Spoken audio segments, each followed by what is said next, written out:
Bonsoir, la France entre dans le club très fermé des pays possesseurs de satellites espions. Ariane 4 a réussi sa mission tout à l'heure en plaçant sur orbite le satellite d'observation militaire Hélios.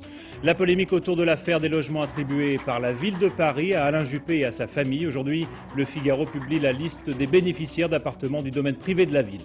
L'enquête du juge Alphen sur les HLM de Paris, Madame Casetta, le chef du personnel du RPR, a été mise en examen. En Bosnie, la force de réaction rapide sera opérationnelle dès demain, c'est ce que vient d'annoncer le ministre français de la Défense. Et puis nous rejoindrons bien sûr le Tour de France, c'est un Allemand, Eric Zabel, qui a remporté au sprint la 6e étape à Charleroi. Le maillot jaune change de leader pour une seconde et Laurent Jalabert revient en 3e position au classement général. Lancement réussi d'Ariane 4 et de ses 3 satellites à Courant en Guyane. Parmi ceux-ci, vous le savez, un satellite d'observation militaire, autrement dit un satellite espion ultra secret. Il s'appelle Hélios et il devrait donner à l'armée française les yeux qui lui manquent pour observer tout ce qu'elle veut dans les moindres détails. Hélios serait capable de photographier des objets de moins d'1 mètre de long à la surface du globe, ce qui est beaucoup mieux que le satellite civil Spot. L'Italie et l'Espagne sont associés dans l'aventure, ce qui obligera les services de renseignement de ces 3 pays à se partager les informations recueillies par Hélios sur cette première européenne et les capacités d'Hélios. Les explications de Jean-Claude Alanic et Philippe Luzzi. En lançant avec l'Italie et l'Espagne son premier satellite espion, la France veut rattraper son retard dans le domaine des renseignements. Un retard qui avait été durement ressenti pendant la guerre du Golfe. Certes, avec le satellite Spot, les militaires français pouvaient déjà obtenir des photos comme celle-ci et suivre précisément le trafic aérien sur les pistes d'un aéroport. Mais Spot est incapable de voir un objet de moins de 5 mètres de long. Hélios va pouvoir faire beaucoup mieux. Aujourd'hui, sur Sarajevo, si la question est de savoir y a-t-il un avion de transport en train de décharger de l'armement, Spot répond à cette question. On pourra le détecter. Y a-t-il des hélicoptères ou des avions de combat? Spot ne pourra pas le faire, Hélios pourra le faire. Jusqu'où peut voir Hélios? Le secret est bien gardé, mais le satellite pourrait distinguer des objets inférieurs à 50 cm. Hélios dispose aussi d'un autre atout, son regard oblique, qui lui permet de voir partout à la fois. Il est capable aussi, en basculant le corps du satellite vers la gauche ou vers la droite, c'est-à-dire en fait vers l'est ou vers l'ouest, d'observer des cibles qui peuvent être à plusieurs centaines de kilomètres de la trace de l'orbite à la surface de la Terre. Ce soir, la France a rejoint les Américains et les Russes dans le club très fermé des pays qui peuvent tout voir et tout savoir. Dans quelques jours, Hélios va diffuser ses premières images, mais vous ne les verrez pas. À partir de maintenant, toute information sur ce satellite est classée secret défense. Et puis la navette spatiale américaine Atlantis, elle, a atterri en douceur, vous allez le voir, en Floride. Elle ramène 8 cosmonautes, dont un Américain et 2 Russes, qui ont vécu 115 jours dans l'espace à bord de la station russe, station orbitale Mir. Pas de vacances pour le juge Alphen, il poursuit son enquête sur le RPR avec une nouvelle perquisition au siège du parti, rue de Lille, et l'interrogatoire dans les locaux de la PJ de Louise-Yvonne Casetta, le chef du personnel du RPR, présenté souvent comme le véritable trésorier du parti. L'attribution des logements par la ville de Paris et la défense d'Alain Juppé hier soir sur TF1. Le Premier ministre s'est longuement expliqué sur les conditions dans lesquelles il était logé, ainsi que son fils et sa fille, par le maire de Paris. Il n'y a eu aucune irrégularité, aucune entorse, et je paye un loyer qui est un loyer normal dans ce quartier pour le type d'immeuble que j'habite. Les Français apprécieront, c'est à eux de voir. Ils voient comment je suis. Ils doivent sentir qu'au fond de moi-même, je suis profondément blessé par tout ça, parce que j'ai fait de l'intégrité dans ma vie politique depuis 20 ans une règle de tous les jours, dans ma vie politique et dans ma vie personnelle. Voilà, cela dit, bon, transparence, transparence, j'ai tout dit, et dans ce que j'ai dit et dans ce que j'ai fait, je le répète, il n'y a rien de répréhensible. Je ne me laisserai pas impressionner par toutes les campagnes qui vont continuer. Moi, je prends les paris. Mercredi prochain, il y aura encore sur mon compte un autre ragot. Alors comme on a à peu près tout dit en ce qui me concerne, maintenant on va s'intéresser à mon ex-femme, à mes enfants, etc. Ça va continuer. Eh ben, je reste droit dans mes bottes et je ferai mon travail. Aucune entorse, aucune irrégularité n'ont été commises dans cette affaire, a donc dit le Premier ministre, avant d'ajouter qu'il payait un loyer normal pour le type d'appartement qu'il occupe. Alors, quel est l'état du marché dans le 6e arrondissement de Paris, là où habite M. Juppé? Réponse Valérie Gagé.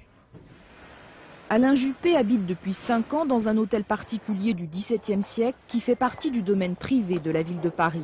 Son loyer hors charge s'élève à 13 061 francs pour une surface de 181 mètres carrés. Le Premier ministre se défend de bénéficier d'un loyer de complaisance, même s'il admet implicitement que les prix du marché libre sont un peu supérieurs. Information que nous ont confirmé plusieurs agents immobiliers de Saint-Germain-des-Prés. Ça vaudrait exactement entre 25 et 30 000 par mois, parce qu'il a une terrasse, ça il n'en parle pas. Hein. Et ça, la terrasse, c'est un élément formidable de plus-value pour un appartement. Voilà. Aujourd'hui, c'est certain que si on prend la référence loyer, l'observateur des loyers, qui est courant, Jacob, place Wüstenberg, est moindre. Aujourd'hui, on va plutôt tourner dans les 110, 120 francs du mètre carré.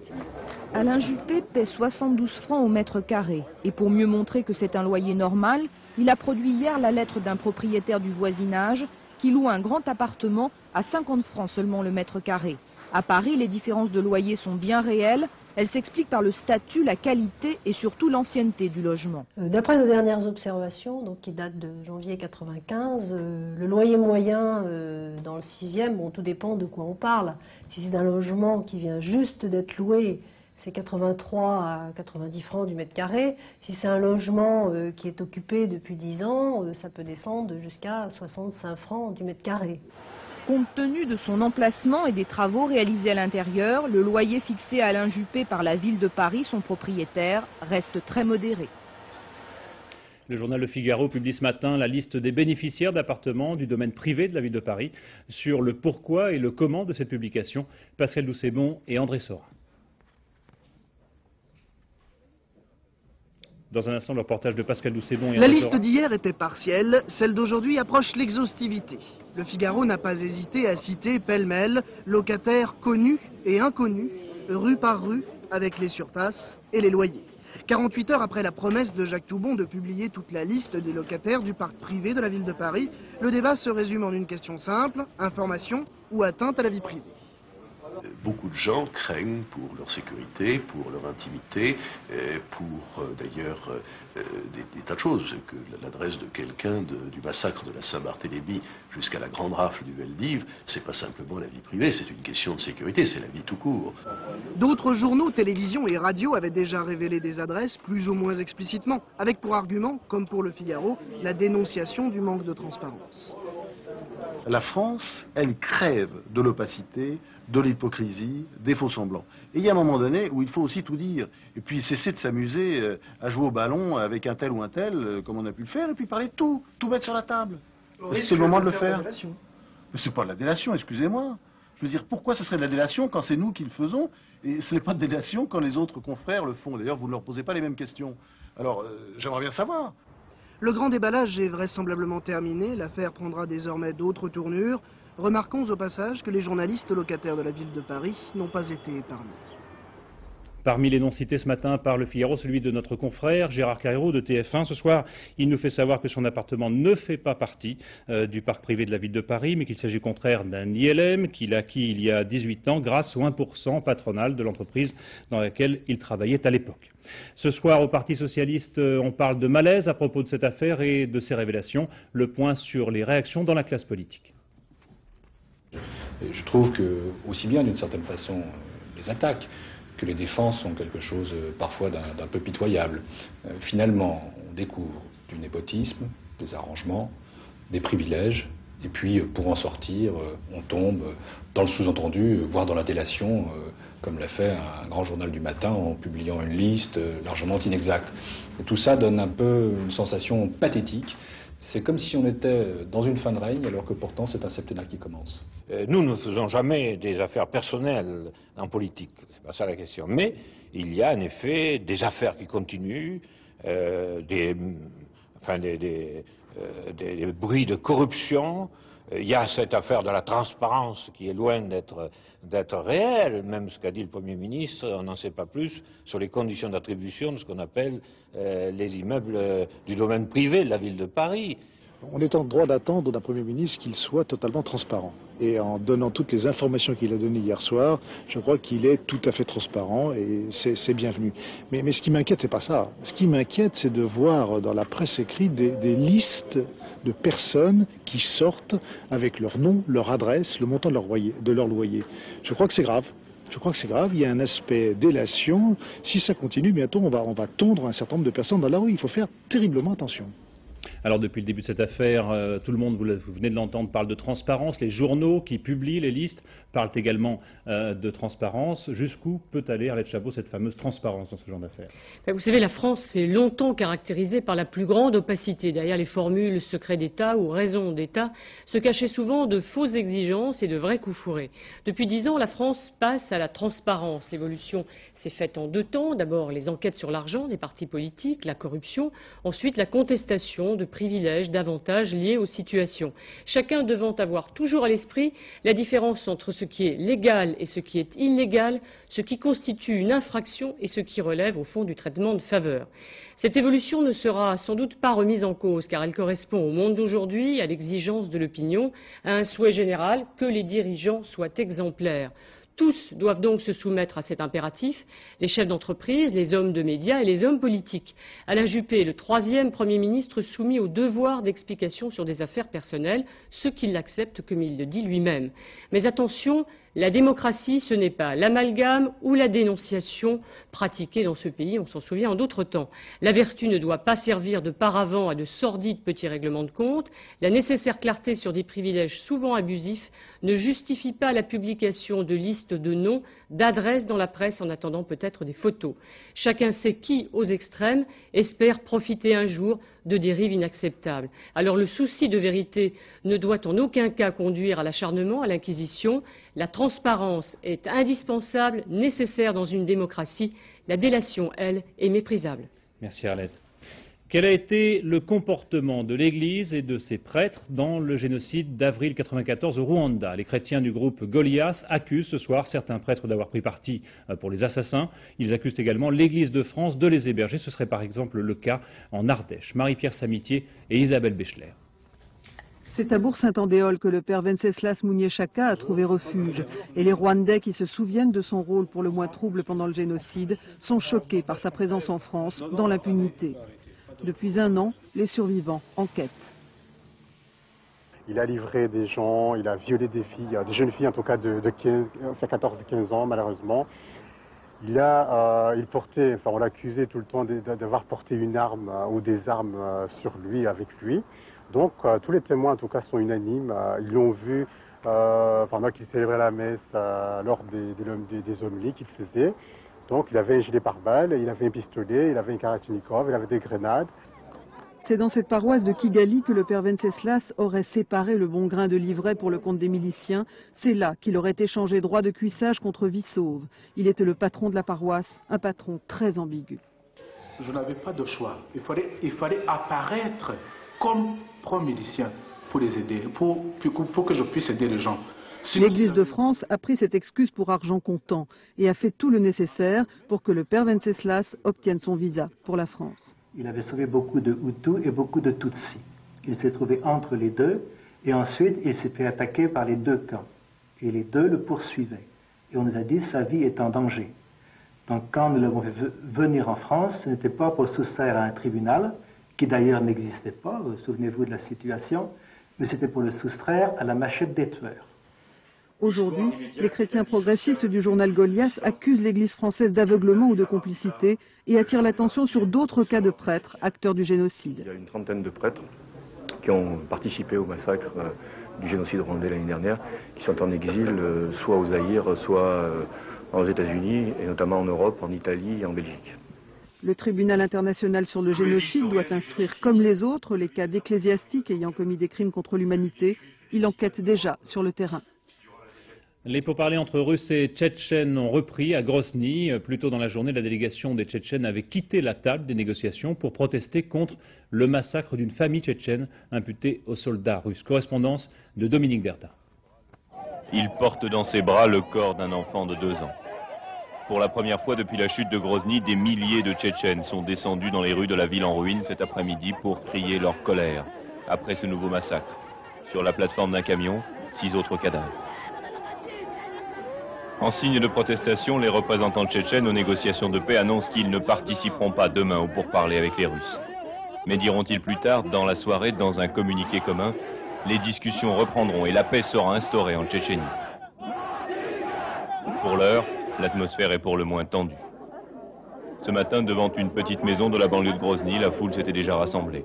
À l'intérieur, les corps sans vie d'un grand-père, d'un père, d'une fillette, de 2 garçonnets et d'un autre homme, abattus à bout portant. Toute une famille, sauf la mère, partie au champ, garder ses vaches, avant l'arrivée des tueurs.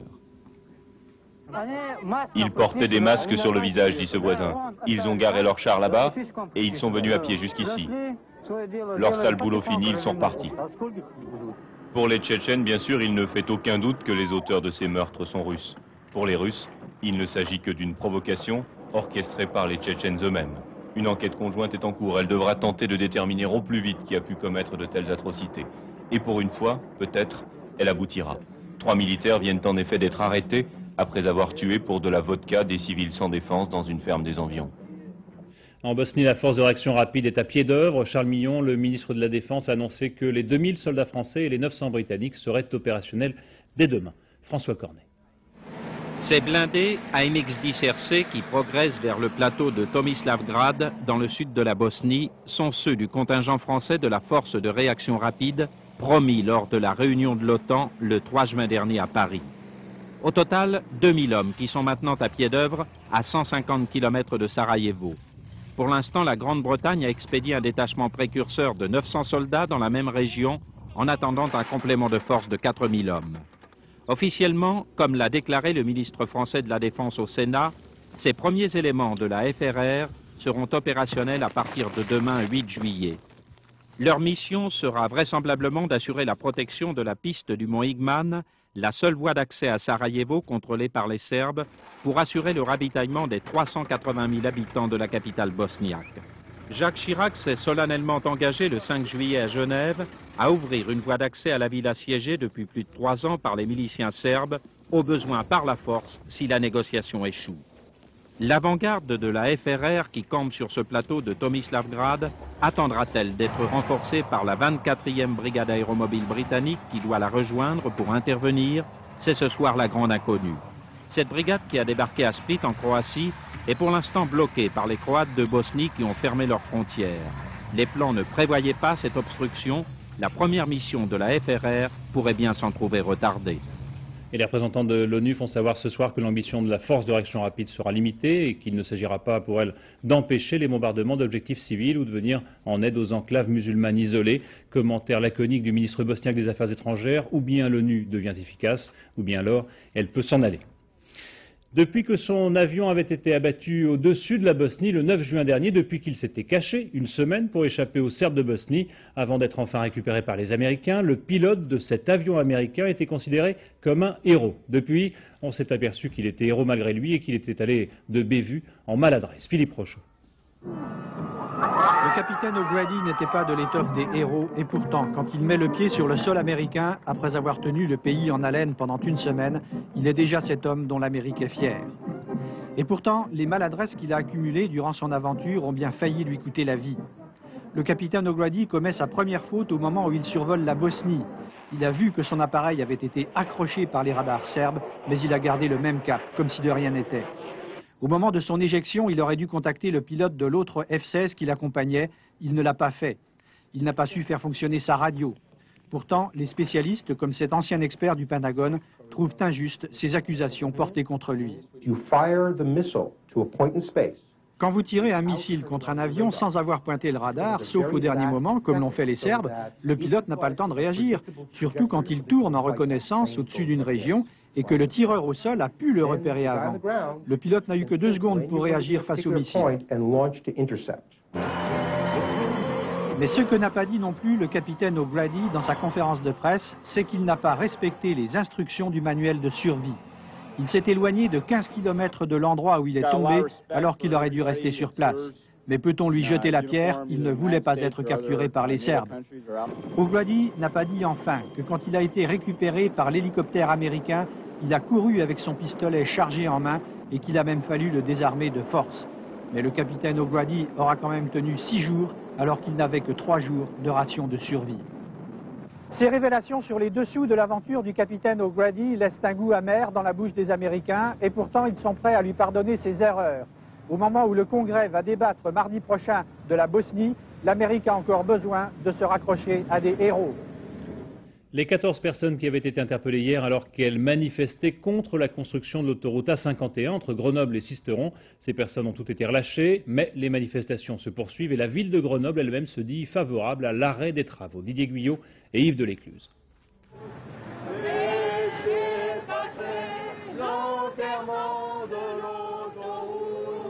Pas question pour les adversaires de l'autoroute A51 de baisser les bras. Toute la journée, ils ont manifesté à l'endroit même où les bulldozers entaillent la montagne. Des associations et une douzaine de communes dont Grenoble soutiennent leur combat. Un recours a été déposé devant le Conseil d'État car il juge cette autoroute illégale, mais un recours qui n'empêche pas les travaux de continuer. Et vouloir faire passer un axe européen, parce que c'est de ça qu'il s'agit, un axe européen avec 50 000 véhicules supplémentaires par jour, c'est ça que nous refusons. Afin d'expliquer leur démarche, ils bloquaient la nationale cet après-midi, filtrant la circulation. Selon eux, cette autoroute n'est pas nécessaire et ne conduirait qu'à saccager la montagne, mais leurs arguments ont bien du mal à convaincre les habitants de la région. De toute façon, il faut que les gens circulent. Vous y roulez. Mais on est pour. Vous voyez jamais le merdier. Alors, vous êtes des empêcheurs de rouler en rond et vous n'y comprenez rien. Nous, on est pour le développement rural et non pas un développement pour qu'on puisse vivre en milieu rural. Voilà. Je suis du coin, je suis pour l'autoroute. En circulant tous les jours, il y en a besoin. Des dizaines de gardes mobiles protègent en permanence les chantiers. Aujourd'hui, aucun affrontement n'a eu lieu, mais les manifestants ont promis de revenir plus nombreux et ils sont plus déterminés que jamais.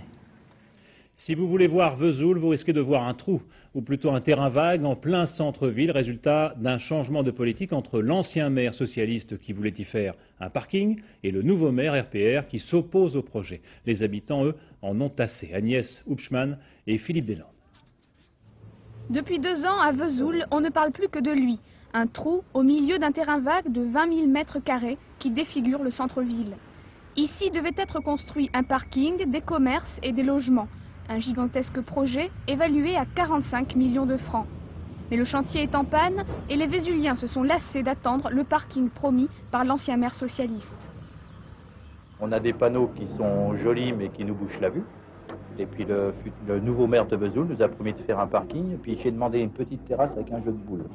J'ai cru qu'on allait avoir quelque chose de formidable, comme tout le monde. Et puis je m'aperçois que rien n'est fait. Alors c'est dommage. Parce qu'en face de moi, je vois tous les jours la décadence de Vesoul et c'est regrettable. Pendant les élections municipales, Vesoul s'est divisé en 2 camps, pour ou contre le parking. Une véritable guerre de position entre Parti socialiste et RPR.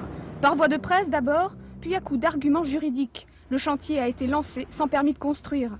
Aujourd'hui, l'ancien maire s'estime victime d'un règlement de compte politique. Les projets inquiètent, mais les grues rassurent. Et comme on a mis tous les bâtons dans les roues possibles imaginables pour que je ne démarre pas ce chantier, et on racontait pendant le même temps un peu n'importe quoi, il faut bien le dire à la population, les habitants sont toujours inquiets. Suffisamment inquiets en tout cas pour amener à la mairie de Vesoul son rival RPR et un nouveau projet de centre-ville. Et nous disons cette ville a un cœur, elle est belle, elle est un peu vieillissante, mais elle est belle. Elle a besoin d'un lifting général dans l'ensemble de ses rues, de ses bâtiments, mais il n'est pas besoin de lui greffer une espèce de cœur artificiel dans un petit endroit. Donc nous voulons la faire respirer sur l'ensemble de sa surface et de son volume. Première mesure d'urgence, dès le mois d'août, le trou sera rebouché pour faire enfin place à un parking. La privatisation du groupe Usinor est terminée et la première cotation du titre en bourse commencera lundi. 800 000 particuliers ont acheté des actions Usinor-Sacilor. La privatisation du groupe a rapporté 10 milliards de francs à l'État. Et puis, sachez que Gérard Worms, le président de Suez, quitte la direction de son groupe le 31 juillet. Il tire ainsi les conclusions de l'échec de sa politique de fusion avec la Lyonnaise des Eaux. Enfin, le CAC 40, l'indice CAC 40 s'envole à la bourse avec un gain de 3,24% à la clôture. Le Tour de France, c'est un Allemand, Eric Zabel, l'un des coureurs les plus rapides du peloton, qui a gagné au sprint la 6e étape de Charleroi. Le maillot jaune change d'épaule pour une seconde seulement. Thierry Clopo et Jacques Garniche. Björn Ries, le Danois, nouveau maillot jaune du Tour de France, c'est tout d'abord une affaire de règlement et de secondes. Après un sprint final terrible, mano à mano à Charleroi, entre les caïds habituels, Abdou Japarov, Jalabert, Zvorada et l'étoile montante allemande Erik Zabel. Zabel à droite de l'écran de l'équipe Télécom qui, le jour de ses 25 ans, s'offre sa première victoire d'étape dans un grand tour. Zabel, déjà vainqueur l'an dernier de la fameuse classique Paris-Tours. À partir de là, c'est le maillot jaune qui est en jeu. Derrière le groupe des sprinteurs et des deux Castorama ici en bleu sur la ligne, arrive à plus d'une seconde le groupe du Danois Riis. C'est la première cassure. Le règlement est formel. Quand il y a une cassure dans le peloton à l'arrivée, il n'y a pas de temps global pour le peloton, mais pour chaque coureur, un temps de retard calculé par rapport au vainqueur de l'étape. À ce petit jeu, Gotti, l'Italien, peut aller se rhabiller. Il a perdu 3 secondes sur Riis, le Danois. Et c'est Björn qui, pour la première fois de sa carrière, endosse le maillot jaune pour cette première étape belge à Charleroi.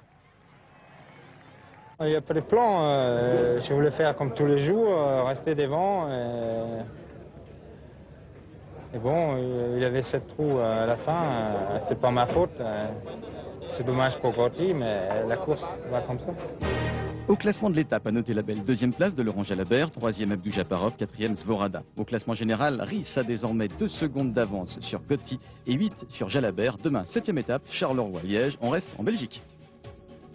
Alors restons en Belgique, Jean-René Godard, vous êtes à Charleroi. Erik Zabel a fêté, je crois, ses 25 ans aujourd'hui, gagné une étape le jour de son anniversaire, c'est ce qu'on appelle un beau cadeau. Il y a comme ça des traditions, des dates, des rites dans le Tour? Oui, effectivement, en dehors de la vie des stars du peloton, il y a pour les autres coureurs du Tour des coïncidences heureuses. Erik Zabel aujourd'hui, 25 ans, premier succès d'étape. On se souvient que Raymond Delille portait le maillot bleu-blanc-rouge, le maillot de champion de France, quand il a remporté une étape dans le Tour de France dans les Pyrénées. Autre exemple célèbre, Ronan Pinsec. Ronan Pinsec qui était devenu maillot jaune du Tour de France le 10 juillet 1988, également le jour de ses 25 ans. Bernard Thévenet, le consultant de France Télévisions sur le Tour de France, a fêté lui aussi un jour magnifique. C'était le 14 juillet 1975. Il a porté ce jour-là pour la première fois le maillot jaune du Tour de France et il avait tout simplement dépossédé Eddy Merckx, dont c'était la fin de la belle série. Indurain, Rominger, Berzin rêvent tous de gagner le Tour de France. Zabel et les autres rêvent, eux, de réussir un jour un exploit, si possible, le jour de leur anniversaire. Et c'est donc fait pour Zabel. Merci Jean-René. Le tennis, ce sera donc une finale à Wimbledon entre Sampras et Becker. L'Américain Sampras a battu Goran Ivanisevic, le Croate, en 5-7, 7-6, 4-6, 6-3, 4-6 et 6-3. Et c'est Boris Becker qui a donc battu André Agassi en 4-7, 2-6, 7-6, 6-4 et 7-6, François Brabant. Boris Becker a le triomphe facile. Ses bras levés et cet air triomphant, c'est parce qu'il vient de gagner un jeu. Le jeu de service d'André Agassi pour la première fois du match. Un petit exploit puisque même sur ses services à lui, pendant un set et demi, il n'a pas marqué beaucoup de points.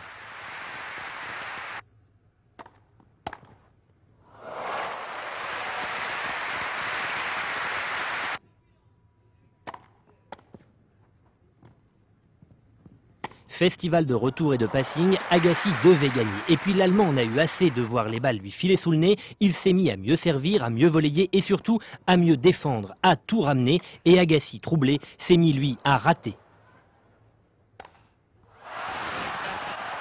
Becker n'avait plus battu Agassi depuis 1990. 5 ans de frustration, 5 ans de motivation. L'Allemand tient sa revanche, il ne la lâchera pas.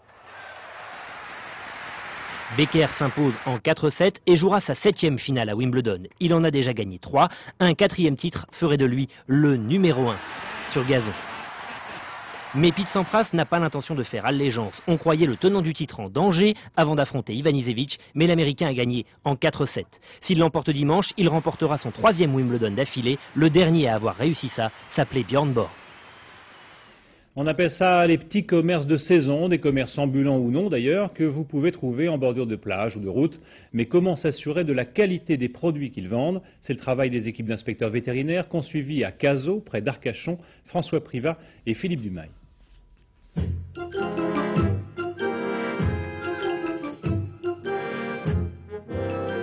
Les lunettes de soleil, la glacière à la main, ce couple n'est pourtant pas en vacances. Aujourd'hui, ces inspecteurs vétérinaires font la tournée des petits commerces d'alimentation, plus vulgairement, des baraques à frites. Nous avons un stock de viande congelée qui est prête à griller, qui est laissée dans le conditionnement, donc avec sa protection d'origine. Et combien indique le thermomètre de ce congélateur? Ce congélateur est à moins 21 degrés. Voilà, ce qui est tout à fait satisfaisant. Quelques échantillons de glace pour le laboratoire. Le commerçant contrôlé sera tenu informé du résultat des analyses. En principe, ce sont des problèmes de conservation, donc de température qui ne soit pas respectée. Donc c'est plutôt à ce moment-là le détenteur, donc le distributeur qui est responsable, quoi, qui est en tort. Ici, la vitrine réfrigérante n'est pas à la bonne température. Le thermomètre indique 4 degrés de trop. Le fromage râpé doit être stocké ailleurs. J'ai déjà trouvé des mouches, oui, sur des plans de travail, des asticots, ça m'est arrivé.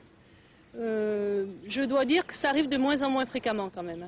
Les amendes d'un montant minimal de 4 000 francs peuvent être multipliées par le nombre d'infractions relevées. Vous continuez à vendre tout ce qui est emballé, il n'y a aucun problème, mais je vous interdis d'ouvrir un emballage et d'y ajouter quelque chose dessus, que ce soit du chocolat, que ce soit de la chantilly, ainsi de suite. Plus de 90% des établissements contrôlés sont en conformité absolue avec les normes d'hygiène en vigueur.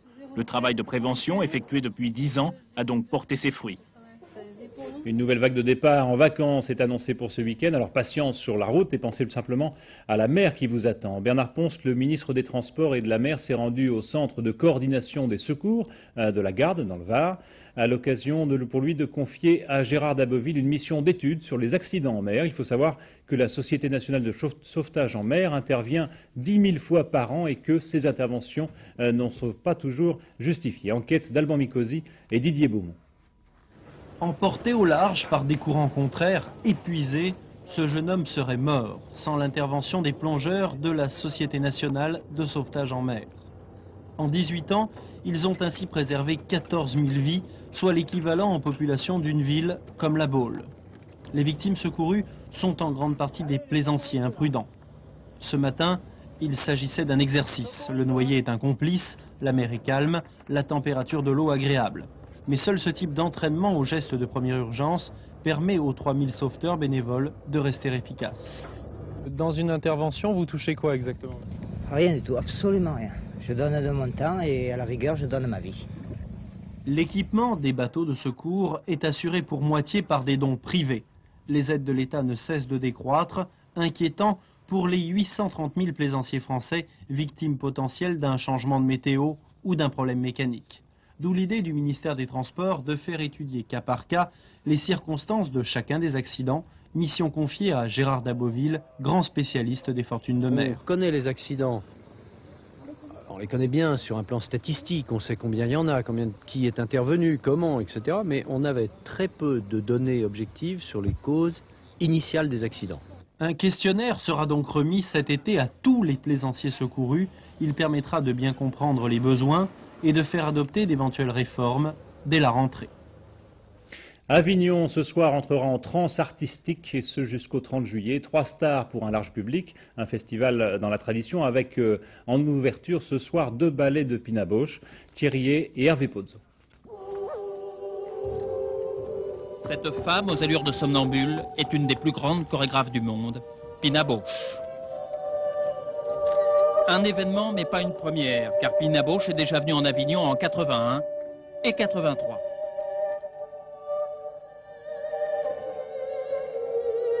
Hier comme aujourd'hui, ces personnages sont des autistes potentiels qui ne savent pas aimer, pas communiquer, et se heurtent sans cesse aux parois du monde.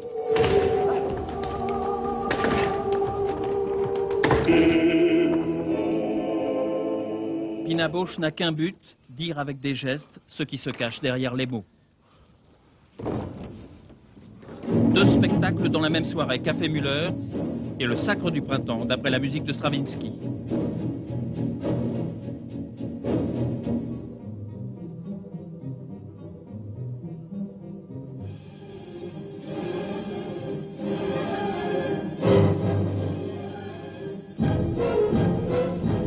Deux courses folles pour trouver une raison de vivre et un nouveau venu dans la troupe, pas n'importe qui, le ciel d'Avignon.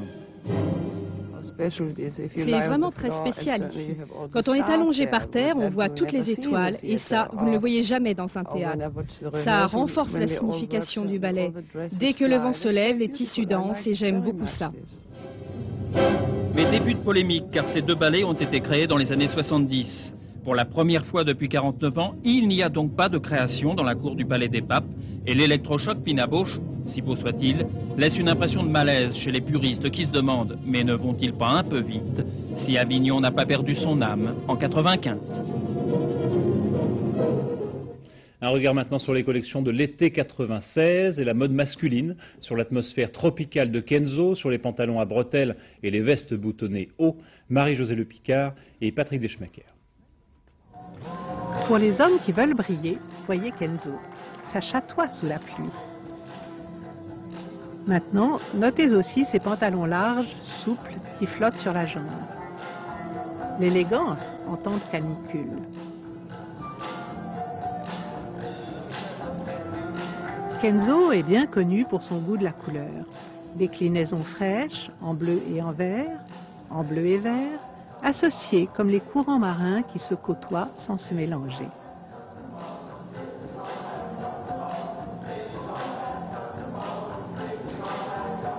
Sous le soleil, exactement, c'est le retour du Panama. Le nez brûlé jusqu'à l'os, ça n'est plus du tout la mode.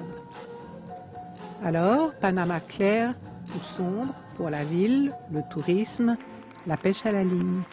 Et vous voyez, pas besoin d'être un mannequin pour être un modèle d'élégance. Chez Léonard, le roi de l'imprimé, atmosphère très gaie. Personne n'a jamais eu de soucis dans la famille depuis au moins 3 générations. Et la fantaisie vous vient tout naturellement à la naissance avec les cuillères en argent. Le secret, c'est de vendre à l'exportation. Il y a des pays sûrement où l'on n'a pas vu passer la crise et où l'on porte souvent le smoking. Voilà, fin de cette édition. Merci d'avoir suivi. Dans un instant, la météo d'Isabelle Martinet qui nous annonce un week-end beau et chaud avec quand même des orages qui arrivent, paraît-il. Le point route de Valérie Maurice. À 20h55, le trophée Campus. C'est la nouvelle émission et le jeu de France 2. La dernière édition, vers 1h du matin, vous sera présentée par Florence Dochet. Et puis demain, à 13h, vous retrouverez Étienne Lénard qui était souffrant ce soir et qu'on espère rétabli demain. Quant à moi, je vous souhaite une bonne soirée sur France 2.